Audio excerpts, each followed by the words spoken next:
Hello, Sooner Nation, OU Insider subscribers, Coach Brian Clinton enthusiasts, people who were not even interested in listening to me and Travis last week on the Oklahoma Drill because Brian was not on board. Well, he's back.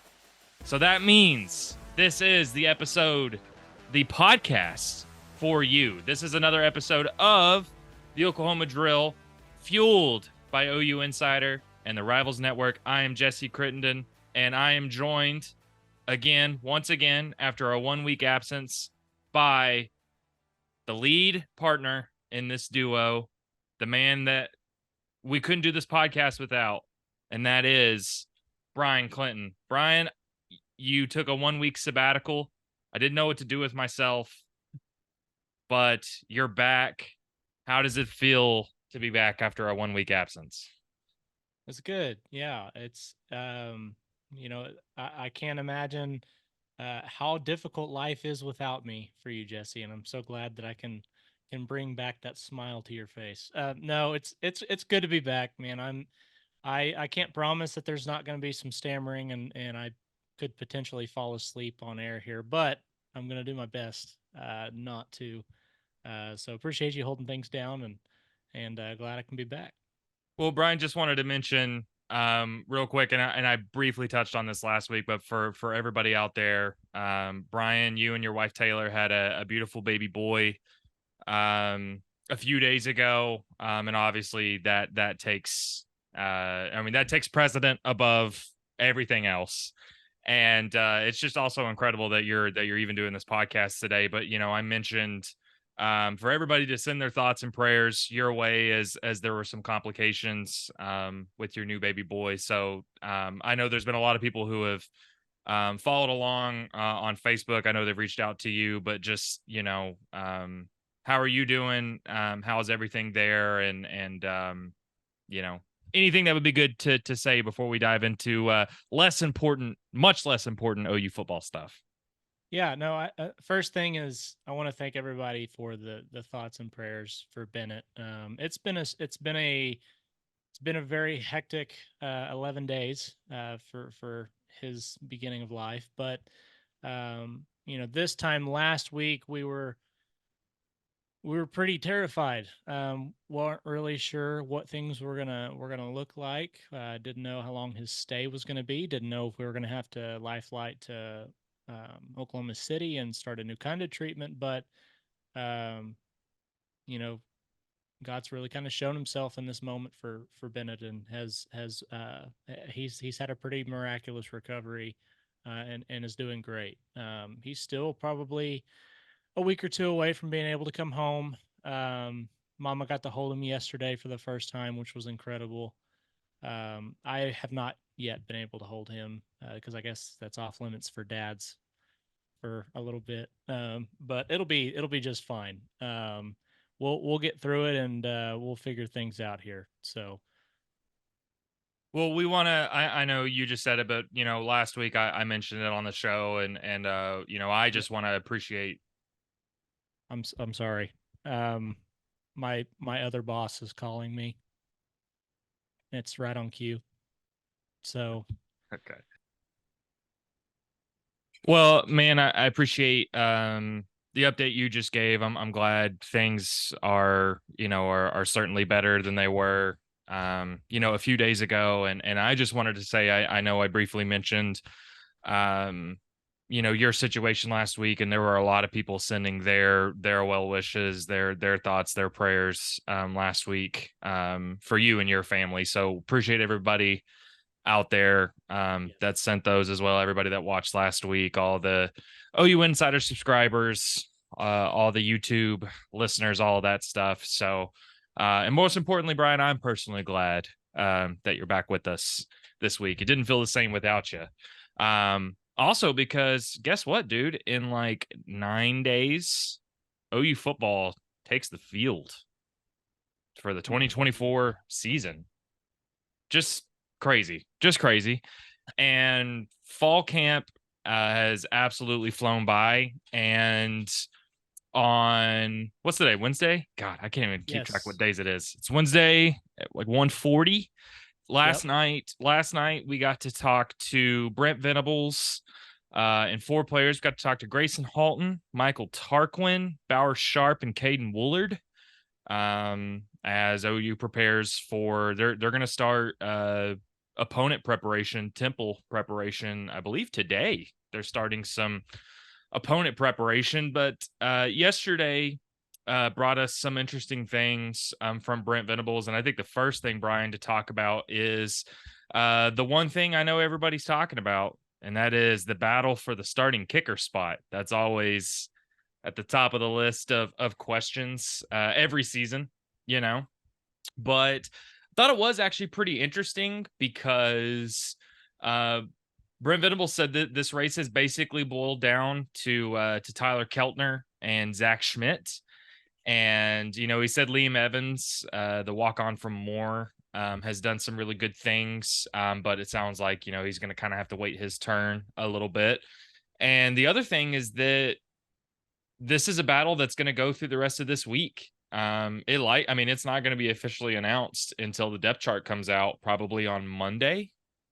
And Brent said that it's very possible that OU is going to need both of those guys this season. But here's the thing, Brian. Before fall camp started, Brent Venables said publicly that Tyler Keltner kind of had the edge when it came to that starting spot. But as Parker, our colleague Parker, reported over at OU Insider VIP board a few days ago, Zach Schmidt's really impressed this fall camp, and I think has made this a real race. And I think actually, if I had to say right now, I think it's going to be Zach Schmidt as the starting kicker for this team, which I'm sure fans are going to be absolutely ecstatic about.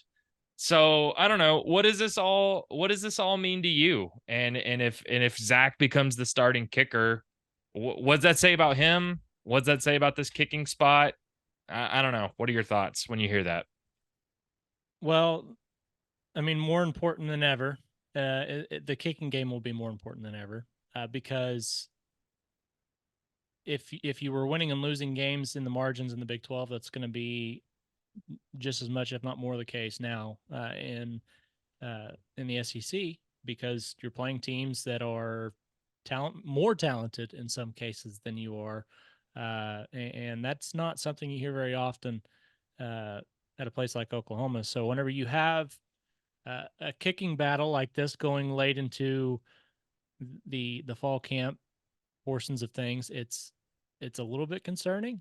I mean, if you're an Oklahoma fan, but I mean, look, last year it was a struggle. It was something that we saw Oklahoma struggle with at multiple passes, and I think that it needed to be addressed. Obviously, I think a lot of people assumed that Liam Evans would come in and immediately push for that job, but it actually ends up being the Florida State transfer. Um, Look, I think that the thing to take away from this is if you have healthy competition, and Brent Venables says that he loves where they're at in the kicking game right now, I think that's a good thing. I think it's always good to have more than one guy that you feel pretty confident in pushing out there. And maybe that even gives them an opportunity to have somebody handle kickoffs and somebody handle just the place kicking duties. Who knows what that looks like? So we'll just have to see. But it'll be interesting to see how that plays out. I will say, if it does end up being Schmidt that goes out there, it's probably best just to stay off the message boards for a little bit. Well, and that's what, look, I'll say a couple of things. They brought in Tyler Keltner, and then Brent Venables publicly acknowledging that Keltner kind of had the edge heading into fall camp. That tells me a couple of things. One, they were clearly wanting someone else to come in and win the job. Yep. And they were clearly taking that spot seriously. And you look at what Zach Schmidt's done over the last couple of years. He's 27 of 39 on field goals the last 2 years. That's 69%, which isn't awful. It's not great. Nice. It's not great. It's slightly below fine. It's like above horrible and below fine. something like that. The real problem has been, and I should remember the number. I don't, but last season he was particularly bad on kicks, between 30 and 39 yards, and really 40 and 49 yards. He just wasn't as efficient as you would have wanted him to be in some situations that look like gimmies.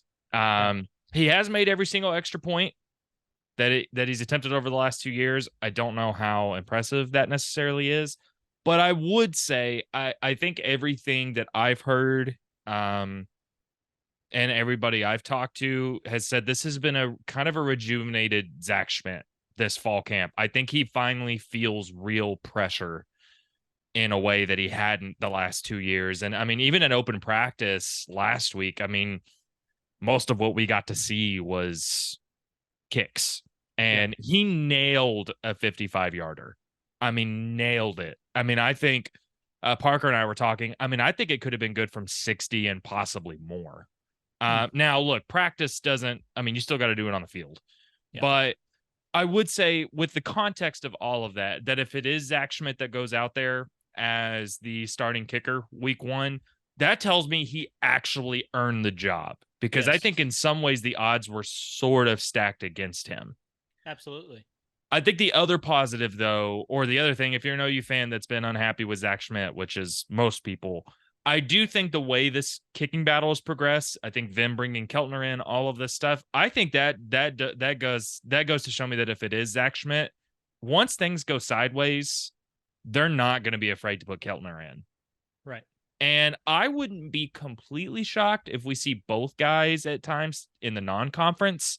I wouldn't be surprised. I mean, if we see, maybe it's Keltner actually doing kickoffs, or maybe it's him doing extra points, or maybe like it wouldn't shock me. Wouldn't shock me. But I would say it's probably going to be Zach Schmidt. That's just how it feels. And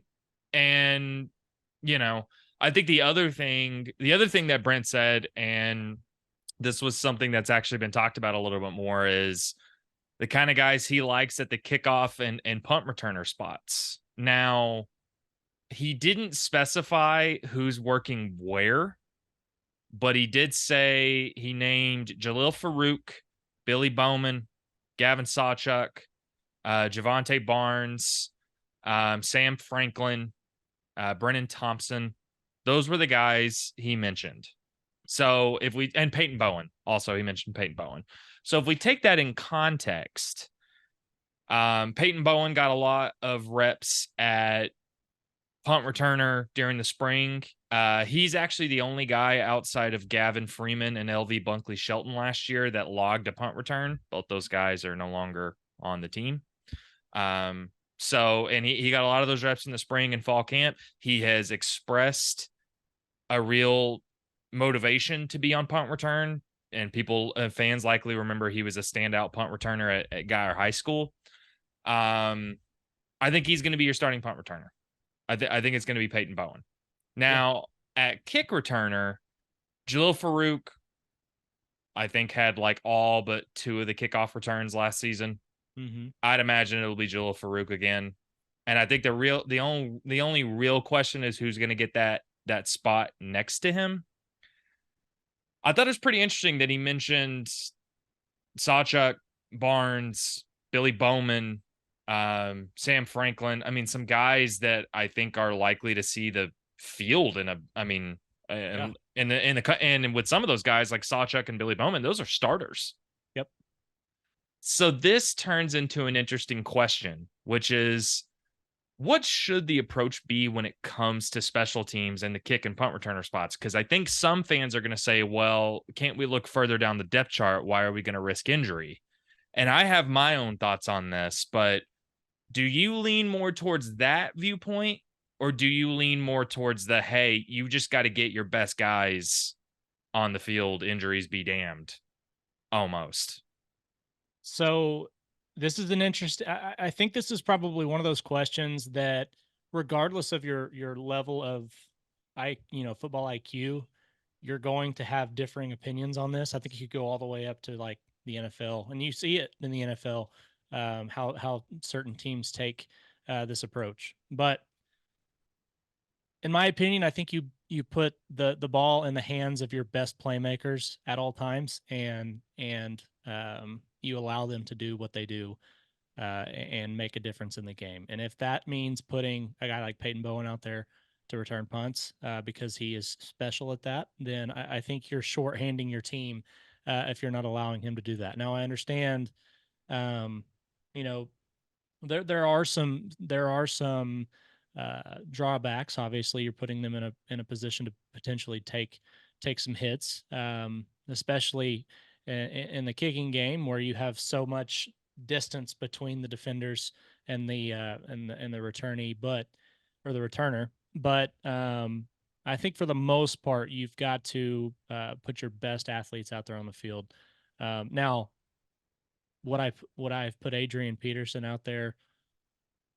Probably Yes. not. All Like that. day, That's returning punts yeah, all like day, baby. that would probably, be something that I'd have to have a discussion about. But for the most part, I think that you are much better off putting guys out there that have that playmaker ability in open space, because if you don't, if you neglect special teams, it's going to bite you. Like that does happen, and I think if you're not taking the opportunity to make it up in the margins like that, then you're shorthanding your team.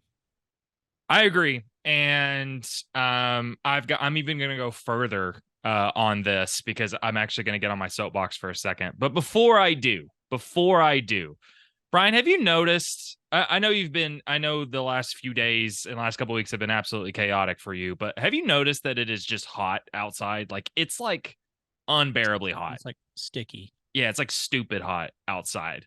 Well, that may not change over the next few days, but guess what, man? Mando whole body deodorant is going to be your best friend over the next couple weeks as we deal with these horrific temperatures. Mando is clinically proven to control odor for 72 hours. It's safe for the whole body, pits, package, feet, and everywhere in between. It stops odor before it starts. It's American made and it's available in 4 cologne quality scents: bourbon leather, Mount Fuji, Pro Sport, and Clover Woods. Special offer right now for people listening to this podcast. New customers get $5 off Mando's best-selling starter pack with code INSIDER at shopmando.com. That is $5 off their best-selling starter pack with code INSIDER at shopmando.com. So here's the thing, Brian. I understand where fans are coming from, and like I don't know if there's anything that's more like just frustrating or straight up I don't even know what the word is when an important player gets hurt on a special teams play. I don't know if there's anything more deflating than that as a football fan. That's a real thing. So I get that. And I don't think it's necessarily a bad idea to see if there are guys on the depth chart at certain positions. I mean, cornerback, safety, wide receiver, running back, that maybe have some of those intangibles, speed, quickness, agility, but aren't going to see the field, for offense or defense. I absolutely think it makes sense to see if those guys would fit on special teams. Having said that, when has OU gone into a season or a game in the last several years where they've had the clear advantage on special teams? How many times have they lost because of a special teams disadvantage? Yeah. I mean, OU hasn't had a kickoff return for a touchdown since 2016. That was Joe Mixon that did that. That's how long ago that was. And I was in college and watched that, like that dates me a little bit. I was in college and watched that game, and I remember that. That's how rare it is. It doesn't happen that often. Yeah, that was over 8 years ago. And I remember thinking, there was at one point, I think during Lincoln Riley's last season, that I really dug through the special teams numbers and how bad they were. I can't remember all those numbers off the top of my head, but I just remember being appalled at how much OU was being outplayed when it came to special teams. I mean, you even look at last season, Gavin Sawchuk's punt return for a touchdown. That was against SMU, or not SMU, sorry, Arkansas State. That was the first one in years and years. But you know how many yards Gavin Sawchuk gained on punt returns on the other 17 attempts last season? Kevin Freeman. Gavin Freeman. Sorry, not Sawchuk. Gavin I got Freeman. you. You know how many yards how many yards he gained on the other 17 attempts outside of that game? Total or average? Total. 17 combined or 17 total punt return attempts. How many did he gain total? You want to take a guess? 75. 40. 40. That's not very good, right? So remember when I said earlier, like above horrific and below fine? This is below horrific. That's pretty bad. And I don't even think and I'm not even necessarily digging at Gavin Freeman. I think it's No. just there's been special teams haven't been a priority. Even as kickoff returns have decreased across college football because I think analytics suggest they're not super impactful. It also rule changes have decreased the amount of kickoff returns. OU still at the bottom of the pack in terms of amount of attempts, in terms of average yards per attempt. I mean, OU's finished in the I think they were 123rd in special teams efficiency last season. Yep. I think it's about time that OU puts a real emphasis on having game changers and playmakers at those spots. Agreed. Here's the thing about special teams. Is it an even 33% with the other two parts of the game? No. It's not. Let's not pretend that it's equally as important as offense or defense. But with special teams, if you're average, you're never going to notice. You'll never notice if you're average, but you will darn sure notice if you are above average or below average. Ask Kansas State. It's been a team. That's a team for the longest time. I know that that's going to just irk people on this that are listening to this podcast, but Kansas State has found a way to be above average in special teams dating back to Bill Snyder. They still are that under Chris Kleiman.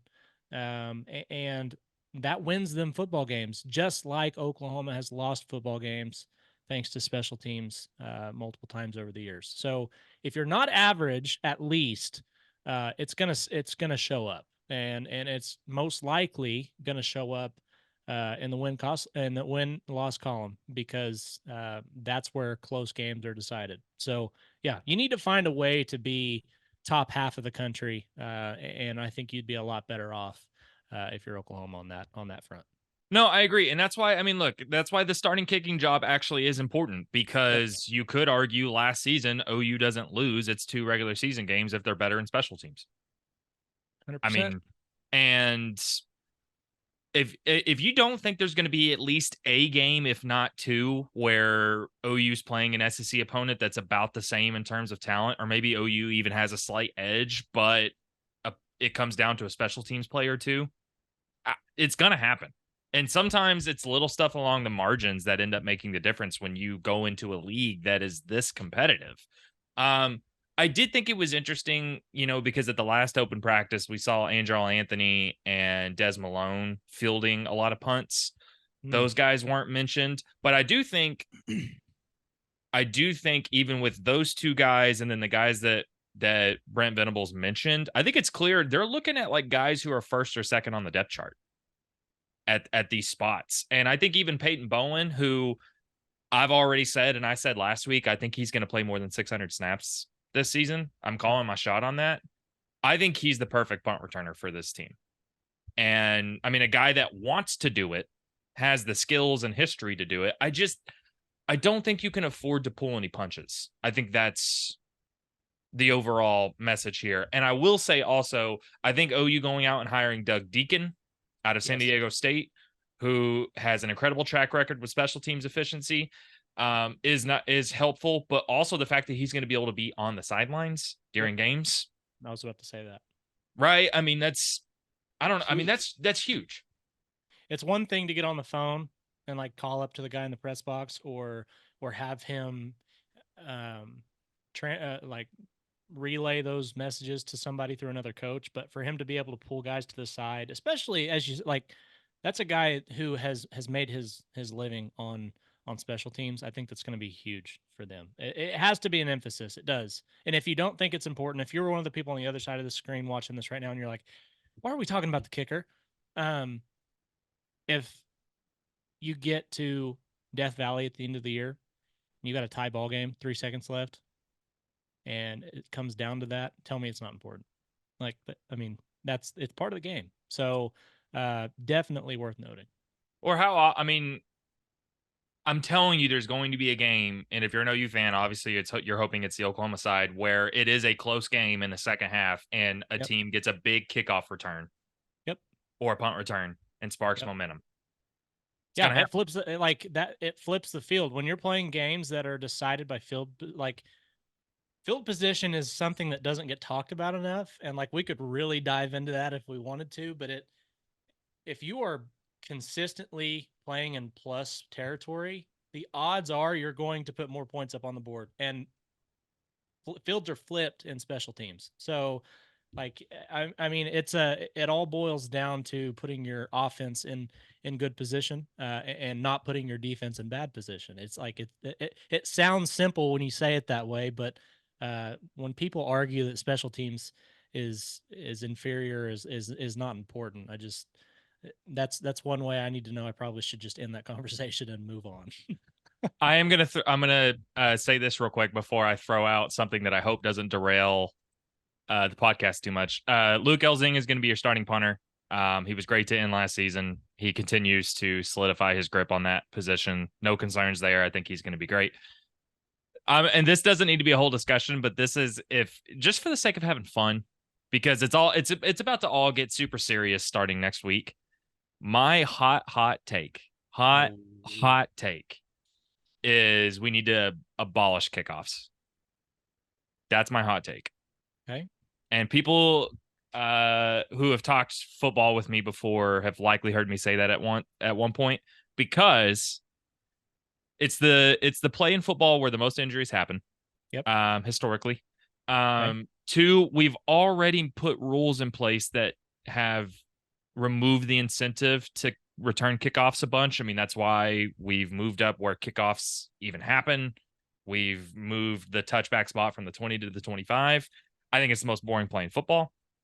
And I think we should replace it with, and this isn't my idea, and I can't remember who originally suggested this, so I apologize. Somebody did several decades ago.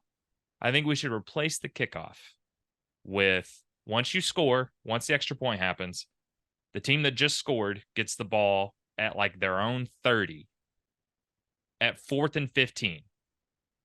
Now, most teams would just choose to punt there, but it would also introduce the possibility of fake punts. It would introduce the possibility of strategy. Maybe you just need to go for it. It would get rid of onside kicks, which I think are an abomination.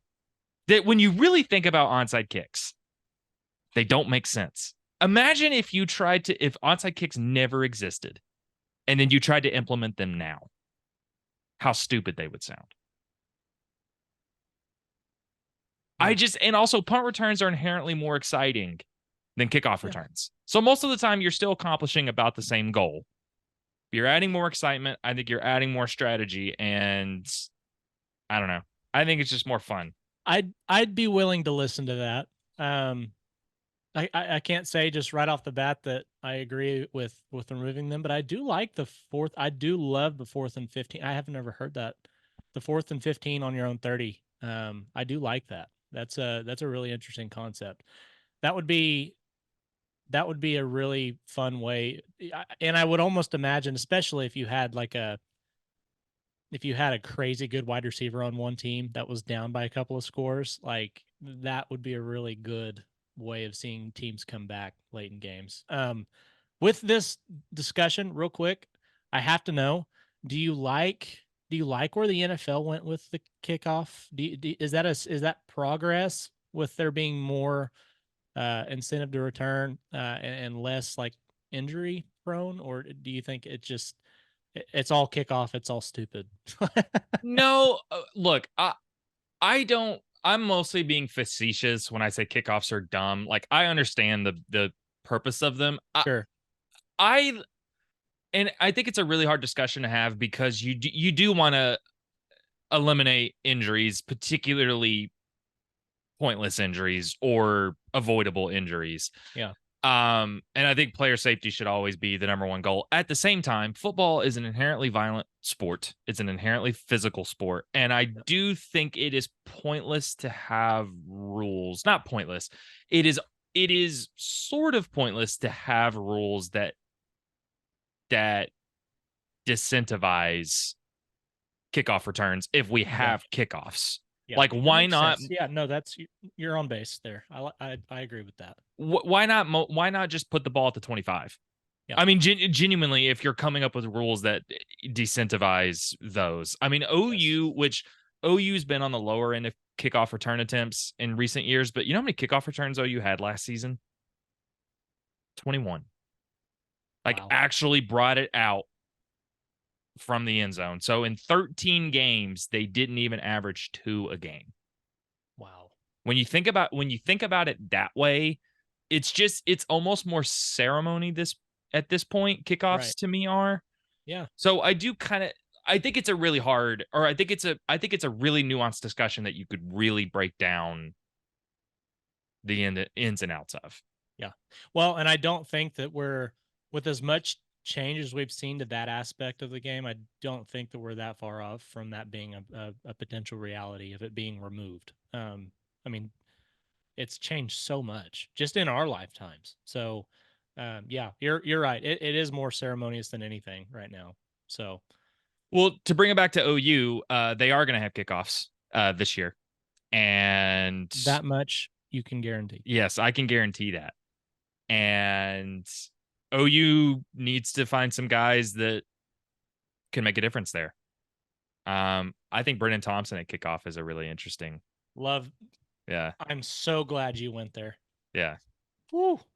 Um, Speed and open field are typically a good combination. So yeah, I like that.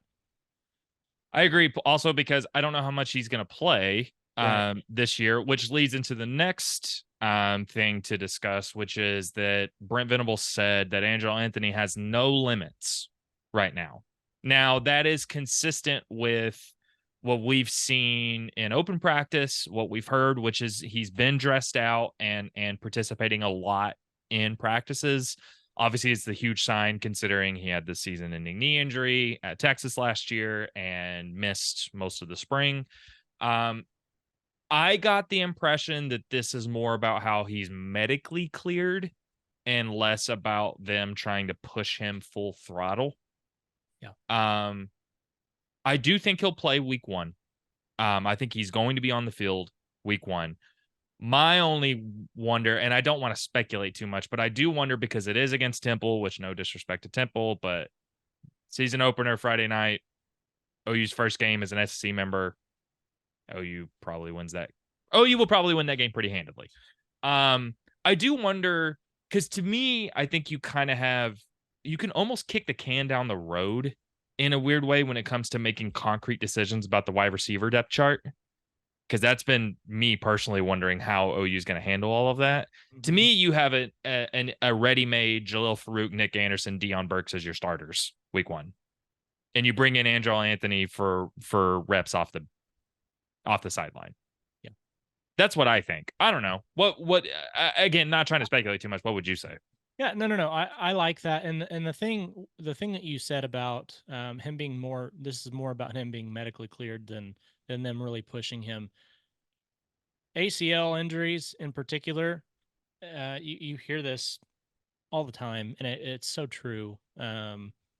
It's such a mental thing. Like your body can be ready for that, and ready to go, and the ACL might just be. It may sometimes even now with medicine, it's in a better place a lot of times because you strengthen everything around it. Um, but getting your brain to trust that and to break and cut like you want to can be difficult. And so for him to be medically cleared and for them to be, saying he's not held back at all is great. But yeah, I would agree with you. I mean, it feels like Farouk Anderson, Burks, pretty heavily right now. But again, it's so easy to forget how much of a factor he played in the first half of the season before he went down with that injury. So I wouldn't be surprised at all if come Tennessee, maybe even that Tulane game, if he's not playing uh, a pretty significant role there, a lot of it is also going to really depend on the personnel groupings that you see Oklahoma throwing out. Which I think you're probably going to see 11 personnel more often than not, especially in those first few games if they all go how you would expect, because you're not going to show more cards than you need to. But whenever they really get into the meat of their schedule, I'll be curious to see how much, maybe potentially having two running backs or having two tight ends on the field is going to look, and what that's going to look like for the wide receiver reps. So, yeah, it'll be interesting. But for a guy like Andrew Anthony to be getting some go and punt returns at practice last week, and Brennan Thompson, I think, again, that just points to, if you've got depth, if you've got guys that can make differences there, and you really truly believe they're difference makers, uh, put them out there, and don't hold them back. And so it's good news. It really is. I'm super super excited to see what Anthony can bring back to this offense, because particularly in the game against Cincinnati, I just remember, just from field level, like, it felt like there were a couple times where he really bailed Oklahoma out in that game, and they were in a dogfight for a little while. So, getting him back, and having a guy like that can really burn you deep is going to be good for Jackson Arnold. Yeah, no kidding. I think the other thing to mention, and this will lead into how we're going to end this podcast, and I didn't tell you we were actually going to do this, so I'm gonna spook you a little bit. Deshaun McCullough is still not practicing, still not a full participant. He's not dressing out. And this does go kind of against what Brent Venables said at the beginning of the month, at the beginning of fall camp, which is that he was dealing with a toe injury that he didn't think would cost him more than a week. We're out of fall camp now. We're into preseason now, and McCullough's still not practicing. So I don't know exactly what that means, other than my guess will be when the depth chart comes out on Monday, it will be Danny Stutzman and Kip Lewis as your starting linebackers. Yeah. Kip Lewis, I think, has really played well in fall camp. I think he's taken the majority of those reps at linebacker alongside Stutzman. I think it's going to be those two guys, and I think it's going to be Kendall Dolby as your starting cheetah. Love that. I think that's going to be your three guys in the middle of the defense. Having said that, I don't want to speculate at all about McCullough's availability. Brent said any injuries right now he doesn't think will be long term. He said he's confident that everybody outside of obviously Jaden Gibson could be available week one. Obviously, I think McCullough could be included in that, but they need him back at some point. But I do wonder if Kip Lewis has done enough to just earn that starting job. The added weight really looks good. Like, it translates. He really looks to have picked things up kind of right where he left off last year. He was super impressive to finish out the year. I would say he was probably one of the more consistent playmakers on that defense to end the year last year as a freshman. So that, I was impressed. So I think I would be confident in Kip Lewis taking a big jump. But yeah, getting somebody like Deshaun McCullough back when you need him is going to be big. So I would almost say them not rushing him back out there, if it's truly one of those things where they didn't feel like he was going to miss more time than a week, and they haven't rushed him back out there, that tells me you've got confidence in the guys ahead of him, because he is going to play a factor. As long as he's healthy and able to be out there, he's one of your more pure pass rushers in like a blitz situation, or trying to get after the quarterback. He has the length and size and the speed to get after the quarterback. So they're going to use him at some point, and if they're not forcing him to get back out there, to me, that says they feel pretty good about what they have right now. Speaking of, and I sort of just did this, but I think, OU's depth chart, I'm going to guess, is going to come out Monday before Brent Venables talks to the media for his first official press conference of the 2024 season. we'll come back next week to talk about the depth chart, to talk about Temple, all of that stuff. But before, since we won't meet before that depth chart comes out, we won't meet again before that depth chart comes out. I'm gonna put you on the spot and ask you to call your shot on one position group who you think the starters will be, starter or starters will be at that position group for week 1. I said the linebackers. I have another one in mind, but I'm going to let you go first, put you on the spot because you haven't dealt with a lot the last few days. Your mind's hasn't been busy.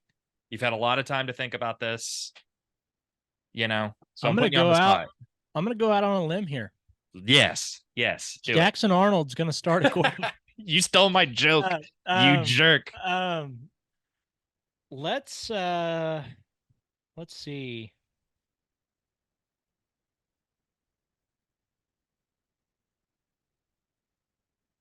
Well, we talked wide receivers already, so that's kind of out there. I mean, it's pretty clear. Bauer Sharp's going to be your starting tight end. Let's go with. It doesn't have to be a position group. It can be one player. No, I'm going to go position group. I'm going to go. Okay. I'm going to go with the toughest one. I'm going to take the offensive line. I was going to do that. You jerk. Okay, then no. Do it. Okay. Do it. So I'm going to go Jake Sexton, left tackle. Ooh. I'm going to go Heath Ozida, left guard. Okay. Let's see. Center is going to be Branson Hickman. Fabechi Weewu is going to be your right guard, and your right tackle will be Jake Taylor. So we differ on the left tackle and left guard. Well, to be fair, I have been out of the loop. So a little bit more out of the loop. I would have said, actually, now that I'm thinking about what you just said, oh boy, you might be right. You might be right. Okay, the only thing, my main question is Tarquin going to start at left tackle? And if Tarquin starts at left tackle, does that move Jacob Sexton to left guard? Yeah, that's a good question. I know. Maybe, I mean, with how Bedenbo goes about things and getting your best 5 out there, that might be the route. That could potentially be the route. Ironically, Brent said he was asked yesterday, do you have any idea on a starting 5 or is that going to be fluid? And Brent said the best 5. And he said that like so dead, just like no humor, just the best 5. Man, that's funny. You know what? You could go defensive line too, and that one's going to be fun. I like your starting 5. I think you're dead on about Hickman, Weewu, and Jake Taylor, and I do think Jacob Sexton's going to start. I think it's just a question of left tackle, left guard. Yeah. So I agree with you. Because also Sexton at left tackle and Ozeda at left guard would make a lot of sense. Okay, I'm going to go defensive line. Okay. So I'm going to go to defensive line, and I'm going to say, but this isn't as hot of a take. I'm going to say Dominic Williams and DeJoun Terry as your tackles on the interior. And I'm going to go, at least for week 1, I'm going to go Ethan Downs and Caden Woolard with Trace Ford, R. Mason Thomas, and PJ Eddie Bauer all working in quite a bit.